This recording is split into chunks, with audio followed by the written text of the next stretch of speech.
Hi everyone, welcome back to my channel. Today I'm going to share with you a whole bunch of recipes that I've been cooking this past while, and all these recipes have something in common. They are just made with simple, basic pantry staples that you probably have around at your house. And they also all taste really good. They're not bland at all. I love to cook with spices and herbs and stuff, and so you'll definitely see that in this video. And a lot of these recipes are super adaptable for the ingredients that you probably have in your house.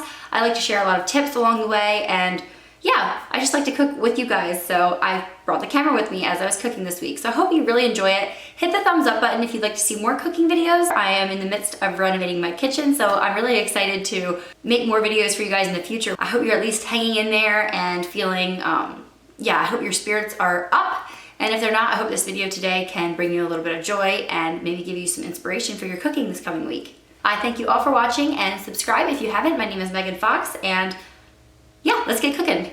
So we're gonna start out with a good old breakfast recipe. If you guys have been around here for any length of time, you know how I love to do batch cooking.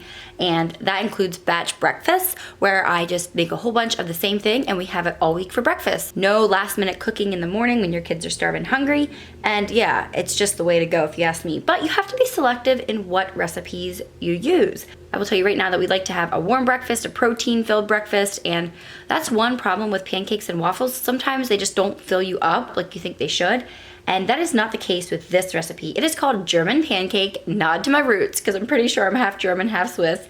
Anyway, this recipe takes super basic ingredients. In fact, all you're gonna do is throw 2 tablespoons of butter into a 9x13 pan and put that in the oven while the oven's preheating so that the butter can kind of just grease the bottom of the pan. And you're gonna wanna do this carefully. You don't wanna leave it in too long. Make sure you get it out as soon as the butter starts to be completely melted, because you don't want it to turn into brown butter.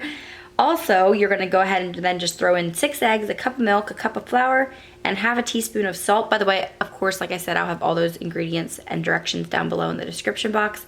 But that is it. You throw it into the blender and voila, it's so simple. And here I actually made 2 pans because it's pancakes, guys. It's pretty thin, and my family of 4 ate these 2 pans of pancakes in 3 days. So you really can go through a lot, especially if you choose to make the buttermilk syrup that I have here as well. This stuff sends these pancakes over the top. Sure, you can use your log cabin or your Aunt Jemima's or your Hungry Jack or whatever you prefer, but this buttermilk syrup is amazing if you have the ingredients on hand. Guys, don't worry if you don't have buttermilk. I personally just never buy buttermilk because I never use it up. What I like to do for my buttermilk is to just put a splash of vinegar or lemon juice into some milk and let it stand for about 10 minutes, and that's gonna like sour the milk, I guess you could say, or yeah, just it turns it into buttermilk. Okay, so you're gonna put everything in a kettle and bring it to a gentle bubbling boil, and then you're gonna keep stirring that continuously for 7 minutes. You may have to adjust the heat so it doesn't like spill out over the top, but you're just gonna continuously stir that for 7 minutes, and it's gonna slowly caramelize and turn browner and browner. Then you're gonna remove it from the heat and add your vanilla, and yeah, Josh here was helping me because I actually made these pancakes in the evening because then they were ready to use all that next week. It was so nice to have them. Also, you can dust them with some 10x sugar if you want to after the 20 minutes are up in the oven, but that's totally up to you. It's not absolutely necessary, it just looks pretty. And look at what these pancakes do in the oven. It's like magic. I don't know why they do this because there's no baking soda or baking powder in this recipe at all, but look at that. They mound up in these hills. In fact, I remember taking a little chair and sitting in front of the oven as a little kid watching the pancakes puff up and make mountains. It was so fun. So maybe you can make some memories with your kids. It's awesome. So good. Okay, I do have another breakfast recipe to share with you, and also some baked goods and things like that too, but let's skip ahead to a supper recipe next. I'll get your mouth watering here with this recipe. Actually, I hate to call this a recipe because I didn't even use one. I kind of remembered how I made my turkey last Thanksgiving, and I had this whole chicken breast with the bone in and everything, so I kind of replicated that. What I did was I peeled the skin back and I put a whole bunch of seasonings right over the breast with some oil and butter and some lemon juice as well. And here I think I used parsley, rosemary, salt, pepper, some things like that. I'll put everything down below in the description box.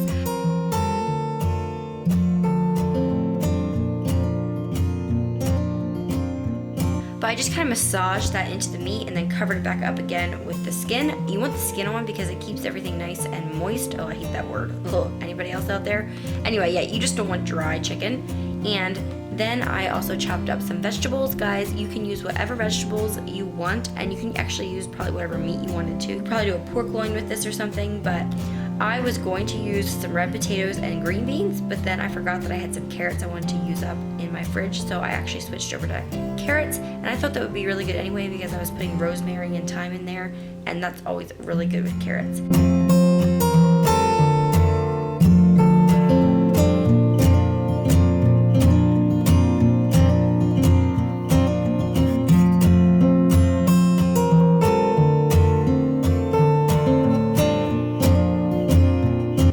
Sprinkled everything with some more salt and pepper, and then I put in 2 beef bouillon cubes and about 2 cups of water and just let that simmer on low all day.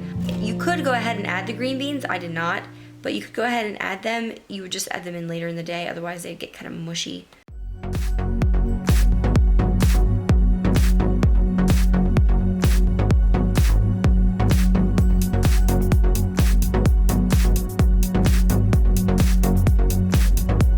But yeah, this smelled so good as it was cooking up, and yes, I know I'm a Mennonite. I was supposed to be making everything from scratch, but I have to admit I cheated here, and I had some already made gravy in the pantry, so I just used that, and oh, look at my kiddos. They had pink eye so bad here. We actually ate this right after coming back from the eye doctor, and so yeah, it was only gonna get better from here, but boy, their faces look so sad. Oh.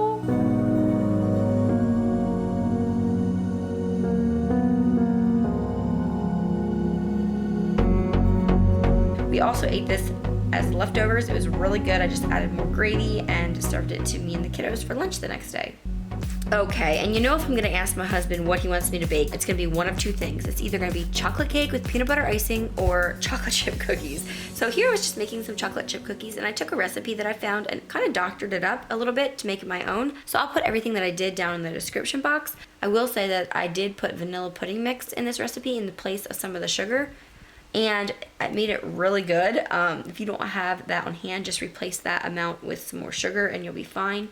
So I'm just gonna go through the basic steps here and make some chocolate chip cookies, but while I'm doing that, you tell me, what do you like to put in your cookies for the fat? Do you use strictly butter, or do you put margarine or Crisco in? Maybe use oil. I know my mom has a recipe where it's only oil and that's it.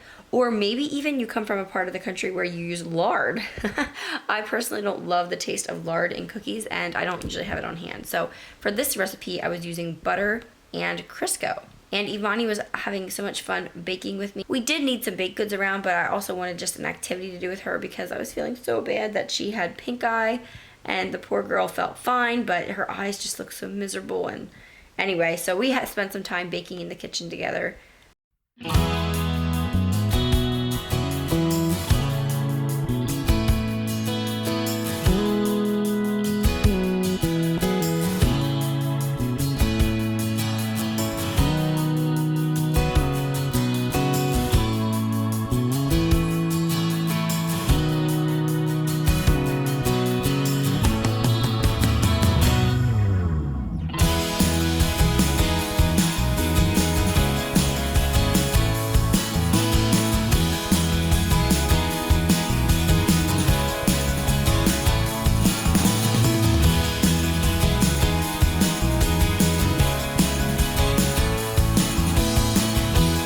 That I think is a secret to making amazing cookies is to have air bake cookie sheets. I'll link some down below, but if your cookie sheets are wearing out and you're needing new ones, definitely look into air bake before you buy something else. Your cookies are going to get so much better, and you never have to worry about those brown bottoms on cookies that are like, yeah, those are a thing of the past when you have air baked cookie sheets. I'll link some similar ones down below. Remember, if you ever use any of my Amazon links, I get a tiny little commission. And it's not a lot, but it's actually really nice. Once in a while, I have a look in there. Oh, I have a few, what I like to think of as a tip. So if you're ever buying anything on Amazon, feel free to click on one of my links first and then buy whatever else you were planning on buying in the first place. That's kind of how this whole Amazon associate thing works.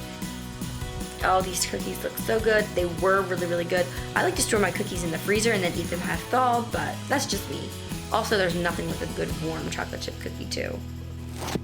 Okay, and after all that sweetness, let's talk about salads. I know so many people with children try to stay away from salads just because their kids won't eat it, But my kids love salads, and I found that if I keep it interesting, that's actually one of their favorite foods. The key is to buy crispy romaine or iceberg lettuce. I prefer romaine because it actually has some nutritional value to it, but here I was just using iceberg lettuce.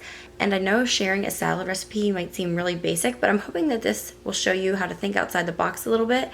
And this is a unique salad that I've been making for about half a year now, and it is delicious. And it's super kid friendly too, because the main topping is chicken nuggets. So this salad just takes shredded cheese. Here I use Colby Jack and diced up carrots. And for some reason I like to dice my carrots up in little tiny rounds. I don't know, it looks more like healthy to me, I guess, than just grating carrot.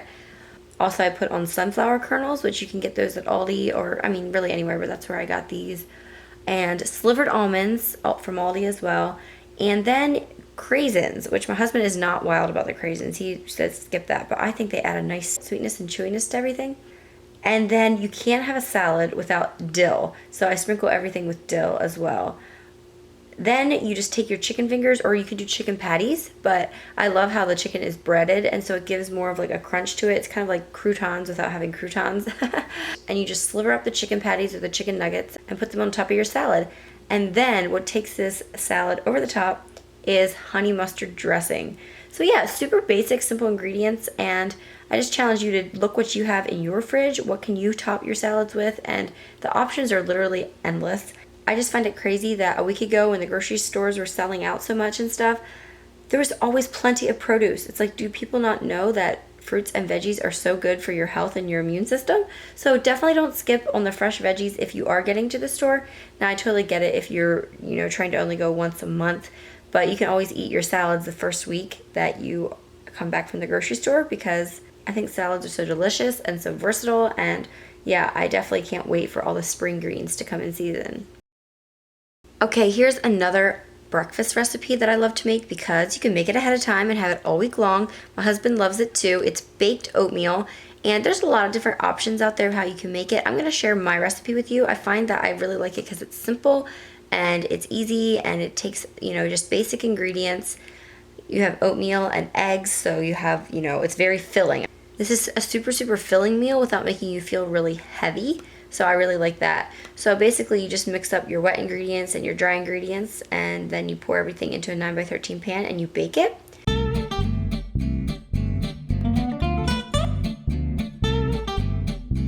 Did you ever wonder what it actually sounds like in the kitchen while I'm cooking?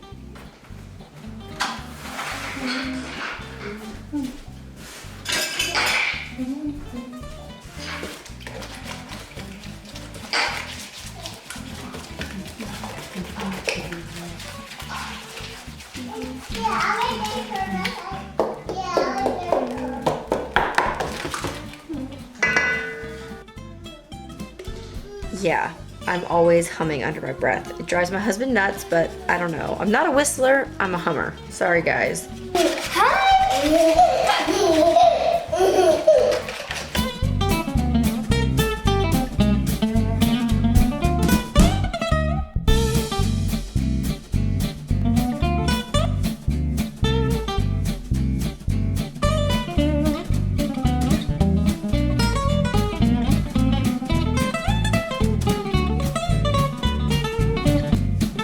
I like to top my side with chocolate chips, and then Josh likes his raisins. But these raisins, for some reason, were ginormous, and they weren't that great.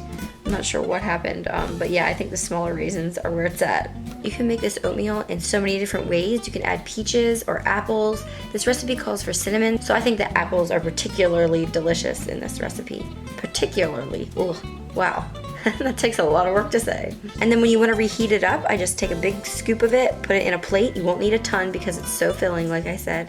And then I like to put it in the microwave and heat it up a little bit, and then pour some milk on it, just a little bit. I like it to be sticky, but not like swimming in milk. But yeah, this is a really great recipe for kids as well, although be it a little bit messy.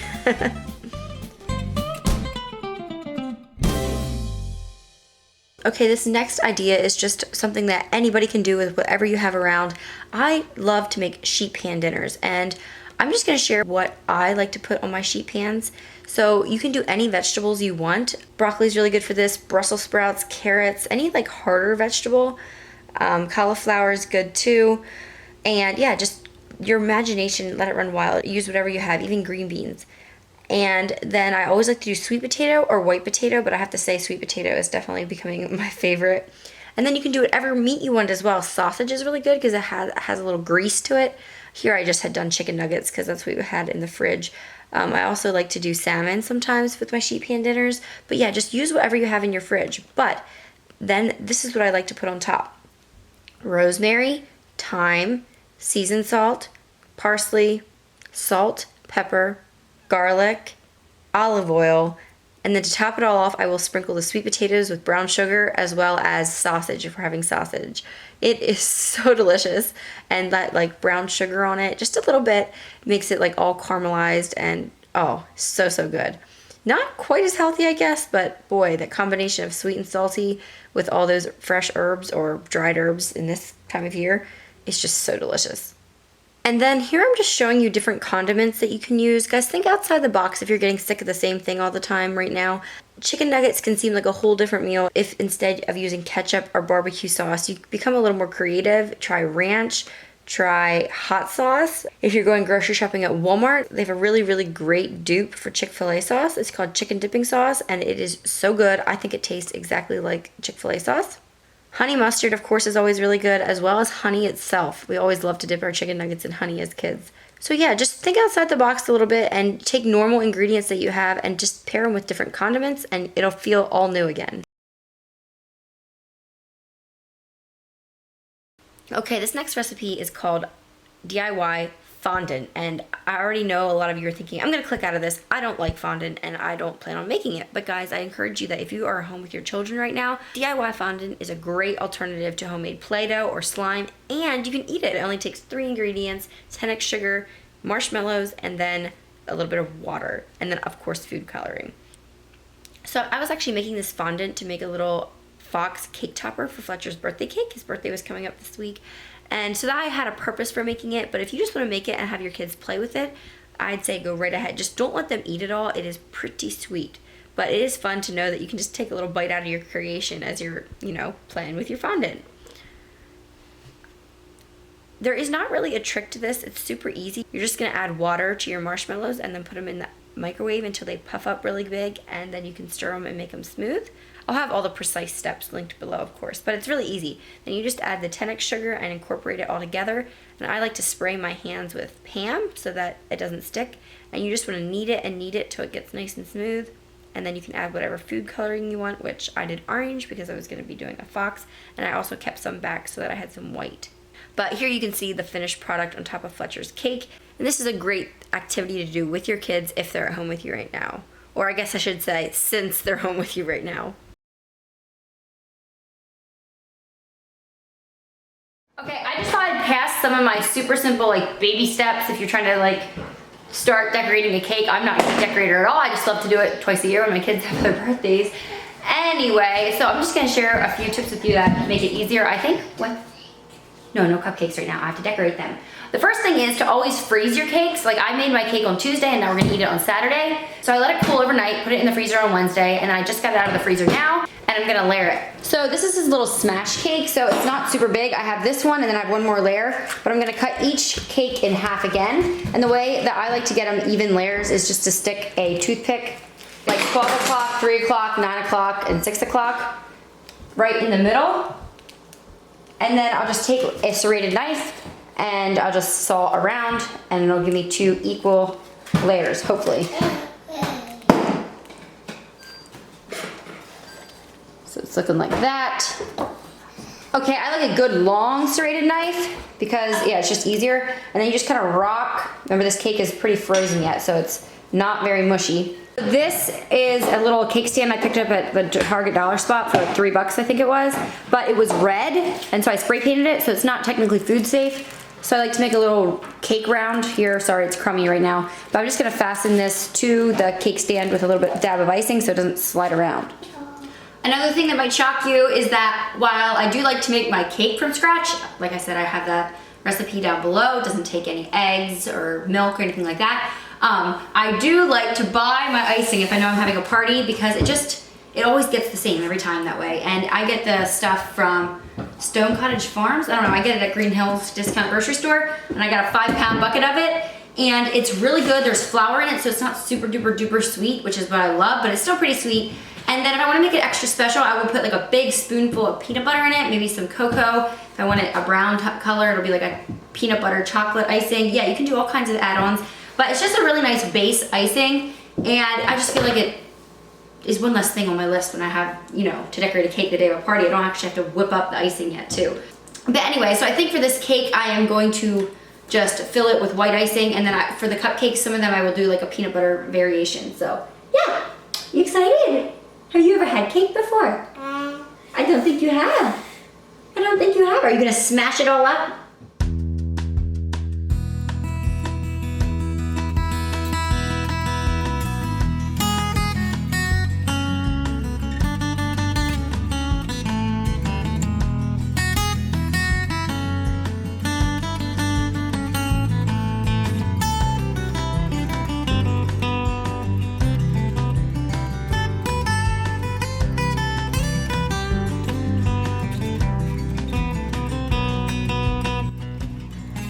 And see how the top of the cake is a little more domed than the bottom?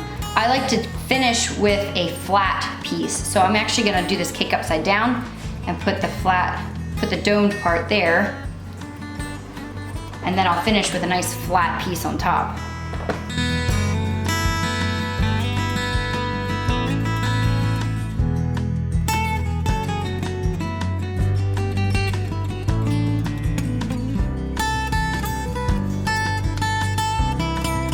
This is a smash cake, so we need lots of icing on here.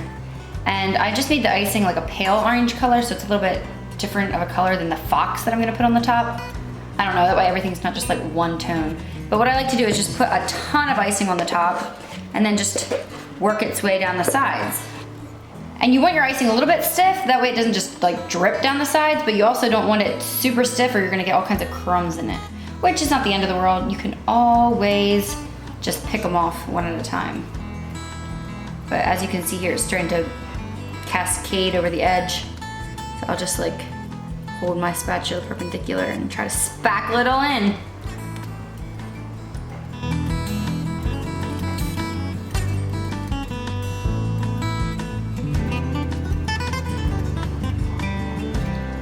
And you don't want to let any crumbs build up on your spatula because it's only just going to get worse and worse. So if you see even one little speck, take it off.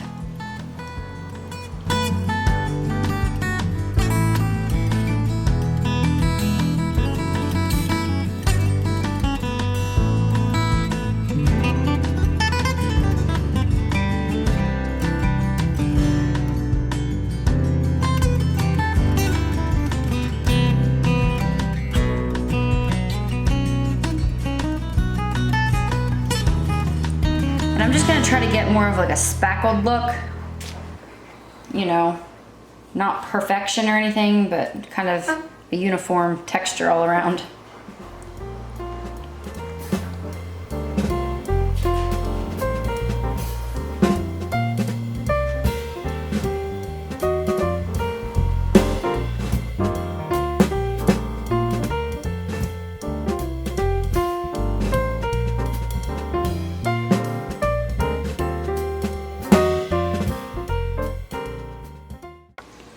Okay, I added a big scoop of peanut butter to this one, but I think what I'm gonna do now is actually put in some orange food coloring because I forgot I have all these little edible eyes, and I think it would be really cute on a cupcake. Here, I'll show you.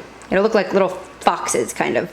So I put my icing in this little Pampered Chef decorator, I guess you call it, and I'm gonna go ahead and decorate these cakes quick. Also, real life right now, this is how my kitchen looks when I'm decorating a cake.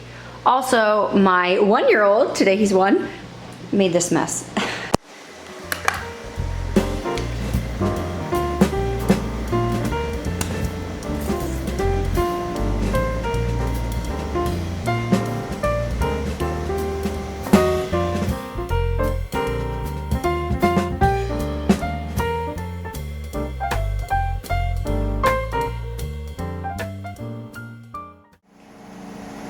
And there we have it, some cute little ones and some pretty ones.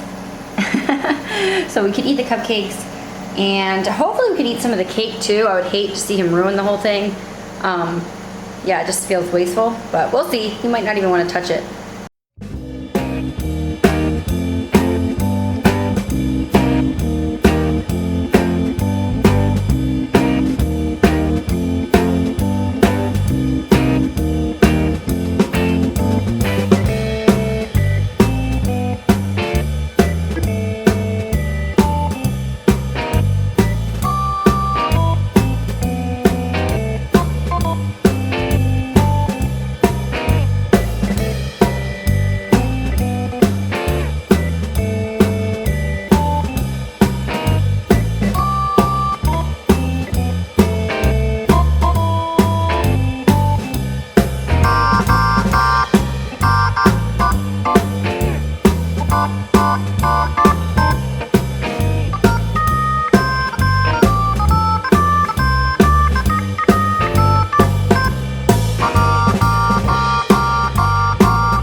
Happy birthday to you. Happy birthday to you. Happy birthday, dear Fletcher. Happy birthday to you. Yay! Blow it out. Evonnie, you want to blow it out? Want to come blow it out? Hot roll. Oh. Yay!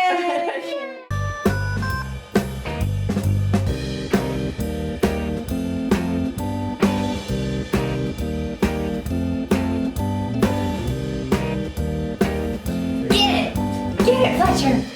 He doesn't know what to do with it. Taste it, Fletcher. Is it yummy? He's like, smash it. Is it yummy? Do you like it? Taste it. You try? Yummy. He's like, I don't like sugar. Yeah, now you like the rest of I'm it. trying to keep my nice complexion. Fletcher, just take a big bite out of it. Is that Like a monkey. He's picking the balls off for like the little Beads on the bottom. beads around there. You don't know what to do. Here, touch it. Get What's your this so hands far on is a boring video. I don't know if I wanted to ruin the cake though, because you can just eat it later. Come on. He doesn't seem too interested in smashing this cake. Yeah. The beads are So I hope you really enjoyed that video. I know I had a lot of fun cooking with you guys today, and subscribe if you haven't, and here are 2 more videos that you might like to see if you haven't already. Take care guys, I love you all, and I'll see you next time. Bye.